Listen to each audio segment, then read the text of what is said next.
Le plus grand obstacle à franchir pour ces idées, c'est qu'elles sont généralement qualifiées de pseudosciences. Ouais. Les études explorent des sujets théoriques complexes comme l'invisibilité, les tunnels spatio-temporels et l'antigravité, que beaucoup considèrent comme de la science-fiction. Cette technologie est pour ainsi dire de la magie. Donc on aimerait la voir. Celui qui trouvera la solution en premier nous donnera un énorme avantage sur nos autres adversaires. Quelle serait ta réaction si on découvrait que ce n'est ni une technologie étrangère, ni une technologie américaine? Ce serait quoi? Ce serait autre chose. Parce qu'on peut difficilement dire que ça n'existe pas. Les études examinent des théories de pointe, mais ne répondent pas à la question qui plane au-dessus du mystère des ovnis. Est-il possible qu'une forme de vie intelligente venue d'une autre planète soit arrivée jusque sur Terre? L'idée est débattue depuis des décennies, sans preuve réelle.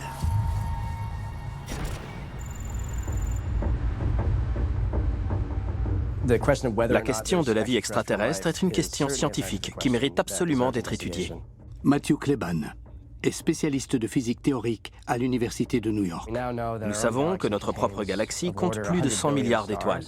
Et dans la partie de l'univers que nous sommes capables d'observer, il y a environ 100 milliards d'autres galaxies. Quand on multiplie ces deux nombres, on obtient donc un résultat extraordinairement grand. Grâce à d'énormes télescopes, les astrophysiciens estiment non seulement qu'il existe des milliards de systèmes solaires dans l'univers observable, mais également qu'1 sur 4 compte une planète qui peut abriter la vie. Il serait naïf de croire qu'on est les seuls dans l'univers. Je sais bien. Ce qui m'inquiète, c'est que les gens se focalisent sur les extraterrestres. Ça entraîne des questions du genre, est-ce que ça vient d'une autre planète? Est-ce que c'est interdimensionnel? Est-ce que c'est spirituel? Que sont ces choses?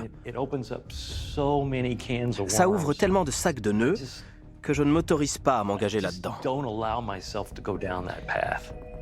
Je trouve un peu hypocrite de dire que ce n'est pas une possibilité.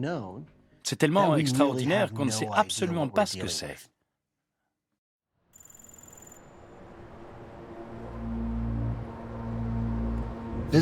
C'est une matinée chargée. Beaucoup à faire. Beaucoup d'appels et d'emails sur notre sujet favori. Donc, on avance bien.